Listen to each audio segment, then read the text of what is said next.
नमस्कार दर्शकों, welcome to astro intelligence videos. दर्शकों, आज की वीडियो आपके द्वारा भेजे गए एक सजेशन के ऊपर आधारित है। आप में से एक दर्शक ने मुझे प्रश्न भेजा कि सर, आपने राहु और केतु के ऊपर बहुत सी वीडियोस बनाई हैं और हमें पसंद भी बहुत आई, मगर हमारे मन में एक प्रश्न आया है और वो प्रश्न है कि पाइसेस यानी मीन राशि में वो भगवान विष्णु की जो फोटोग्राफ के बारे में आपने बताया था कि भगवान विष्णु शेषनाग के ऊपर बैठे हुए हैं क्षीर सागर में, उनके सिर के ऊपर शेषनाग की छाया है, लक्ष्मी जी उनके पांव में बैठी हैं। आपने उस पिक्चर के बारे में बताया था। तो दर्शकों, आप सबके उसी क्वेश्चन के साथ मैं आपको वो ही फोटोग्राफ दोबारा लगा के दिखाता हूं, उसमें समझाता हूं और साथ में मैं आपके क्वेश्चन को लेकर जो भी मेरे पास अभी तक परमात्मा द्वारा दिया गया ज्ञान है उसके माध्यम से मैं आपको समझाने का प्रयास करूंगा। दर्शकों, आपका जो प्रश्न है कि अगर राहु हमारा फ्यूचर है और केतु हमारा पास्ट है, मगर इस पिक्चर में आप देखिए कि भगवान विष्णु शेष नाग के बॉडी के ऊपर बैठे हुए हैं, उसके शरीर के ऊपर बैठे हुए हैं और शरीर को हम लेते हैं कि शरीर किसी भी नाग का या शेषनाग का कह लीजिए। शरीर क्या है? उसका केतु है और राहु उसका हुड यानी कि उसका सिर है। भगवान विष्णु जब क्षीर सागर में केतु के ऊपर बैठे हुए हैं यानी कि केतु की बॉडी के ऊपर बैठे हुए हैं, तो इसको हम मीन राशि में कैसे समझें? ये दर्शकों, आपकी ऑब्जर्वेशन बहुत सही है, क्योंकि वैसे भी रिलीजन, माइथोलॉजी और फिलॉसफी, जिसको मैं हमेशा कोशिश करता हूं एस्ट्रोलॉजी से जोड़ने की, लाइफ से जोड़ने की, ये मेरा प्रिय सब्जेक्ट है। आज की वीडियो में मैं आपको समझाने का प्रयास करूंगा कि इसको हम कैसे देखें। ये दर्शकों, बात बिल्कुल सही है कि भगवान विष्णु केतु के ऊपर ही बैठे हुए हैं। ये बहुत क्लियर इंटरप्रिटेशन है कि हमारा ये जो प्रेजेंट शरीर है, जो बॉडी हमें मिली है काम करने के लिए, और ज्योतिष में इसे काल पुरुष कुंडली के माध्यम से ही समझाया जाता है और काल पुरुष हम कहते हैं भगवान विष्णु है।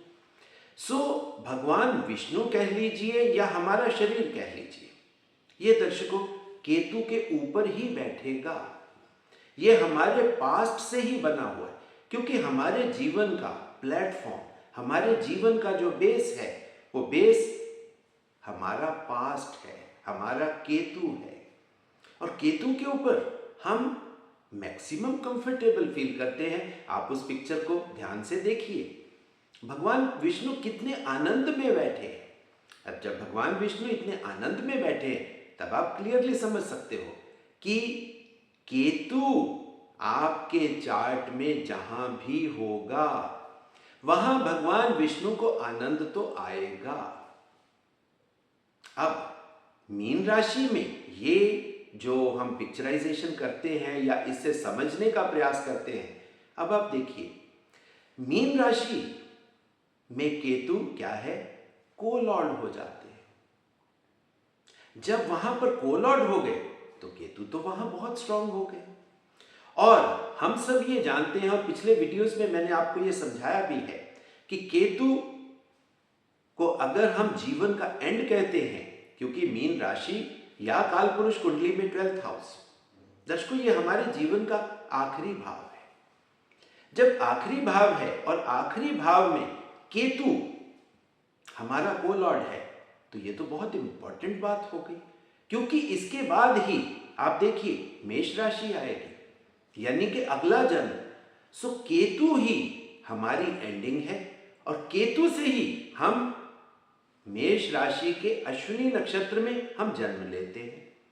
अब आप देखिए कितनी ज्योतिष में चीजों को आराम से और बहुत अच्छे ढंग से समझाया गया है कि केतु ही हमारी एंडिंग है और केतु ही हमारी बिगनिंग है। यहां पर हम कह सकते हैं कि भगवान विष्णु मैक्सिमम कंफर्टेबल हैं अपने केतु के साथ, या हम ऐसे कह सकते हैं कि किसी भी जीवन की परिणति या जीवन में जो कुछ भी हम अचीव करते हैं, जीवन में जो कुछ भी हम एक्वायर करते हैं, वो कहीं ना कहीं अगले जन्म का पास्ट बन जाता है। और एंड के टाइम में जो कुछ भी हमने अचीव कर लिया, जो कुछ भी हमने इकट्ठा कर लिया अपने अंदर, हम उसके साथ कंफर्टेबल तो होंगे ही। सो भगवान विष्णु का कंफर्ट जोन ये दिखाता है, क्योंकि भगवान विष्णु को मैं मानता हूं कि ये हमारे जीवन के द्योतक है, हमारा जीवन का सिंबल अगर हम कहें तो भगवान विष्णु के थ्रू ही दिखाया जाता है। इसी वजह से ज्योतिष में काल पुरुष किसको लिया गया? भगवान विष्णु को लिया। भगवान विष्णु का मतलब क्या है कि ये एक इंसान के जीवन की बात भगवान विष्णु के थ्रू हमें समझाई गई। सो भगवान विष्णु कंफर्टेबल है पास्ट के साथ, क्योंकि एक जन्म में जो कुछ भी अचीव कर लिया, तो दर्शकों ये तो हमारा बहुत बड़ा गेन है। ठीक है, कुछ लोग एक जीवन में नेगेटिव भी लेंगे, हमें उसको भी मानना पड़ेगा, उसको भी लेना पड़ेगा। सो नेगेटिव पॉजिटिव की बात नहीं है। जो कुछ भी हमने जीवन में अचीव कर लिया वो हमारा नेक्स्ट जन्म के लिए पास्ट बन गया और वो हमारे केतु की बॉडी बन गई। अब केतु आपके चार्ट में जहां भी बैठेगा, अब देखिए ये बड़ी मजेदार बात है। सो आप कह सकते हो कि नेक्स्ट जीवन का, अगर हम कहें अगले जीवन का कंफर्ट जोन या आनंद वहां से आपको प्राप्त होगा। और अब आगे की बात हम ले लेते हैं। अगर हम पास्ट को केतु के साथ ले रहे हैं तो हमें उसके फ्यूचर को भी तो समझना होगा ना। बिना फ्यूचर को समझे आप केतु की एक्चुअल इनर मीनिंग, या ऋषियों ने जो राहु केतु की परिकल्पना से, ये परिकल्पना है दर्शकों, उस परिकल्पना से अगर उन्होंने हमें समझाने का प्रयास किया है तो उसके डीप में जाकर उसको समझने का प्रयास करिए कि अगर केतु हमारा पास्ट है तो राहु हमारा फ्यूचर है। तो राहु हमारा फ्यूचर है तो फ्यूचर कहां से बनता है? अगर केतु की बॉडी, या हम कह लीजिए कि मीन राशि में केतु की बॉडी हमें दिखाई देती है, क्योंकि मीन राशि में केतु को लॉर्ड है और वहां पर भगवान विष्णु और वीनस एक्सॉल्टेड है, यानी कि मैक्सिमम एनर्जी लेवल या मैक्सिमम पोटेंशियल में है। तो फ्यूचर कैसे होता है? फ्यूचर को हम कैसे देखेंगे?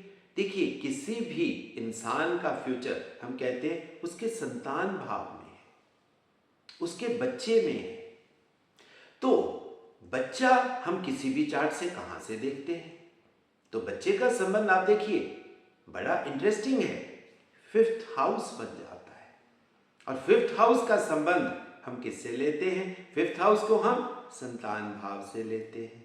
5th हाउस के साथ हम एंसेस्टर्स की बात भी करते हैं, पितरों की बात भी करते हैं। और 5th हाउस किसी भी जीवन का हम कहते हैं पास्ट, इसको हम बोलते हैं पूर्व पुण्य।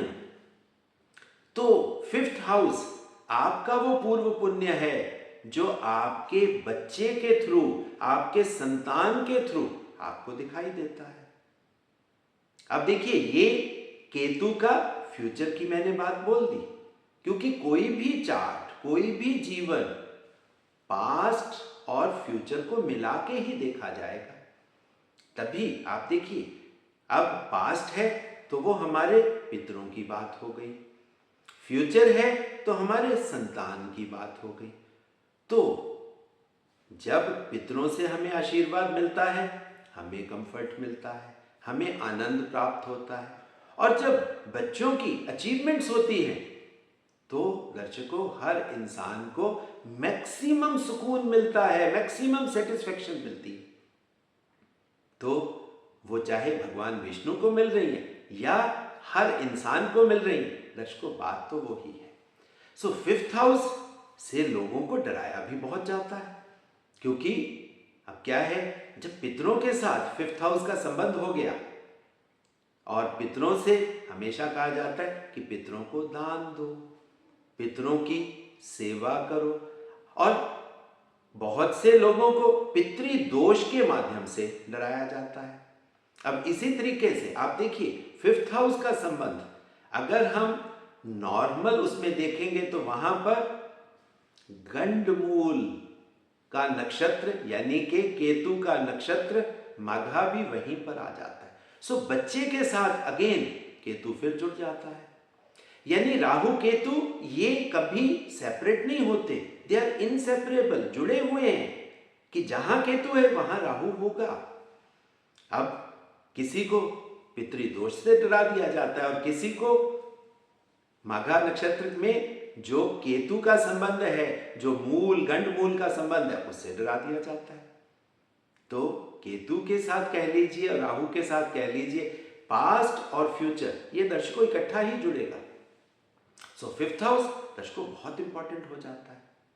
और फिफ्थ हाउस का अगर हम शक्ति स्थान की बात करेंगे तो ये भी आप समझ लो कि अगर हम फिफ्थ हाउस में संतान भाव देख रहे हैं, वहां से हम अपने पितरों, अपने एंसेस्टर्स को देख रहे हैं, तो आपकी इच्छा पूर्ति में अगेन आपका 11th हाउस यानी आपकी एक्वेरियस राशि आ जाती है। मैं कालपुरुष कुंडली की बात कर रहा हूं, इसीलिए दोनों शब्द में इकट्ठे ले रहा हूं। तो किसी भी इंसान के फ्यूचर की इच्छा पूर्ति वो तो बच्चे के माध्यम से होगी या आपके पेरेंट्स के माध्यम से होगी। अब दर्शकों जो इस वीडियो का मोस्ट इंपॉर्टेंट पार्ट है, अब आप उस पर आ जाइए, और वो क्या है, अगर हम मीन राशि से संतान भाव को देखें, केतु की बॉडी को देखें,